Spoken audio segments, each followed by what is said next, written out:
There's a passage in the scriptures so intense, so brutal, and yet so overlooked by scholars that even today, many spiritual leaders skip over it when reading aloud. It's not because it's short or meaningless. On the contrary, what's in there carries one of the biggest spiritual warnings for our times. And maybe by the end of this video, you'll realize that some of the things that happened back then are still happening all around us. But before we dive in, a sincere warning. What you're about to hear is not suitable for young children, nor for people very sensitive to accounts of pain, injustice, and perversion. Because honestly, this is one of those texts that makes us wonder, how was this allowed by God? The story is recorded in the book of Ancient Chronicles, chapters 6 through 8. It's a forgotten story, buried by time, that describes the fall of a small tribe called Azur. Few remember it. Even fewer know what destroyed it. But there are details that, once you know them, you can't ignore. It all starts with a man named Nadin, who wasn't a priest nor a prophet. He was a scribe, one of those who wrote down the events of the people, letters, and marriage contracts. But Nadin saw with his own eyes the downward spiral of his village, and it was he who recorded, almost like a cry for help, the slow and tragic ruin of the tribe of Azur. And the reason wasn't war, it wasn't famine, nor was it drought. It was something more sneaky, more internal. Nadin tells us that it all started when the village began ignoring the local judges. Instead of respecting the law of Moses, they started creating their own versions of the commandments. Small changes, just to make life easier. A little white lie here, a shady deal there. And soon the whole structure that supported the tribe's morals was crumbling. The people no longer trusted their leaders. The women felt unsafe. The young people mocked the elders. It was every man for himself. And then came the night that would change everything. It was the third day of the harvest festival. Families were gathered in the squares, drinking wine and singing ancient hymns. No one noticed when a group of hooded men crossed the village borders and surrounded Judge Kireb's house. This man, despite no longer holding official authority, was still highly respected for his integrity. But that night, his life and the life of his youngest daughter would be marked by an act of barbarity that still chills anyone who hears it. The details of what happened are brutal, but you need to understand that sin, when not confronted, becomes an epidemic. The men who attacked Kireb's house wanted revenge. They said he had reported an old robbery, but deep down, what they wanted was to show that no one was untouchable anymore. They broke in. They took his daughter. The village watched in silence. No one did anything. Nadin writes, "That night the light of our justice was extinguished, and in the morning the judge's daughter was found in the field with her eyes open but without a soul." The next morning, a heavy silence blanketed the village of Azur.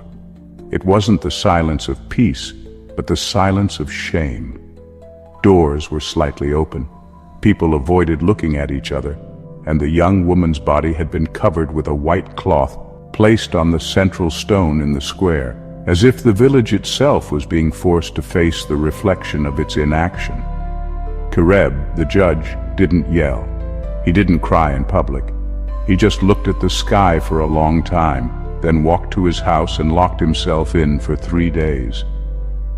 When he came out, he was a different man. He wasn't looking for revenge, but justice.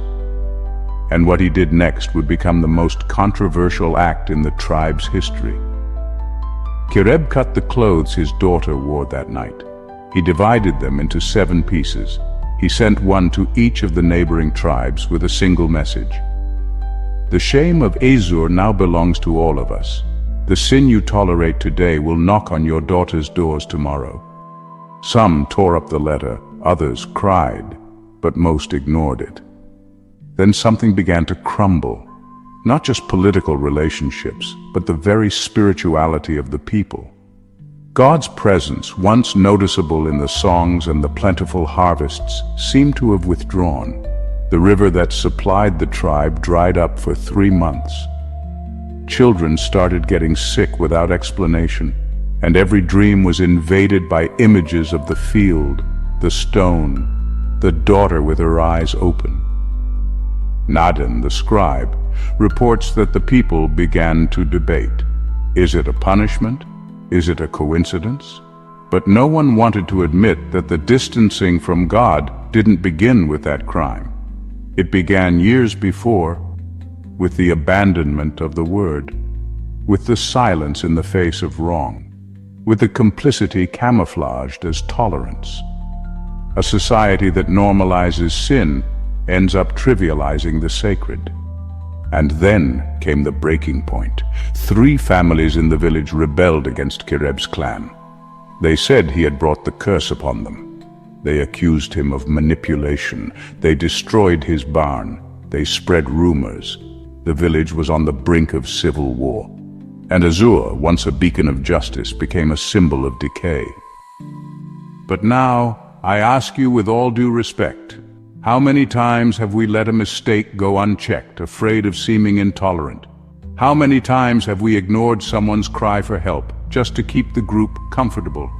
Have we been like the villagers of Azur who watched evil spread in silence? If this story is making you think, please tell me about it in the comments below. Have you ever seen anything like this happen near you? And tell me, what lesson would you take away from all of this so far? And if this video is opening your eyes, then give me a sign. Subscribe to this channel, but not just for the numbers. Subscribe because you want to be part of a community that doesn't turn a blind eye to the truth. We want to grow together, learn from the Word, and bring to light what has been forgotten. 3 months after the tragedy, the tribe of Azur was no longer the same. The crops were withering, the songs had stopped, and the elders who once told stories by the fire were now silent, as if carrying guilt on their shoulders. It was as if the very soil of the village had been soaked with regret. But God, in His infinite mercy, always leaves a sliver of hope, even in ruins. Then something completely unexpected happened. A group of women, led by a woman named Eliora, started visiting homes in the early morning hours. They didn't carry torches or weapons. They carried bread, psalms, and prayers. Each home that had closed its doors to Kireb was now touched by the hands of these quiet women. Eliora wasn't a priestess. She was a midwife, and she said that the same womb that brings life can also heal a village. People started to gather again. Not in the main square, which was still a symbol of shame, but in backyards, kitchens, and by the well. And in these gatherings they began to confess their fears, their sins, and their pain. The most surprising thing was that Kireb the judge showed up at one of these meetings. He didn't speak as a leader, but as a father. He said, "I lost my daughter," Kireb said, "but I don't want to lose my faith. If there's even a little bit of regret left in us, let that tiny bit rekindle God's presence." And that's what started to happen. Slowly and humbly, the tribe of Azur began to rebuild itself. Not politically, not economically, but spiritually. Nadan, at the end of his account, writes something that still gives me goosebumps to this day. And just like the young woman's clothes were divided into 7 pieces, so were the days of darkness in Azur. On the 8th day, the sun shone again, and for the first time in a long time, no one hid from it. My friend, maybe your life has gone through something similar. Not in the same way, of course, but maybe you saw injustice happen. Maybe you stayed silent when you should have spoken up. Or maybe you were the one who was hurt and you feel like no one else saw. But God saw. God always sees. And He doesn't just want to comfort you. He wants to restore you. He wants to make your home a place of healing. He wants to use even your scars to touch other hearts. No matter how much you've messed up or suffered, there's still light after the shame. There's still life after the silence. If this video spoke to you, I want to ask you sincerely to subscribe to this channel. But do it like you're joining a community. We don't want to be just another Bible channel. We want to be a place where forgotten stories rekindle faith, where you can share your story and know that someone will read it and pray for you. So comment here, what did you learn from this story? Which part touched you the most? Have you ever experienced something similar? Let's talk about it in the comments below. This is how we grow. And may the God who rebuilt Azur start to rebuild something in you today too. See you in the next video. God be with you. Shalom.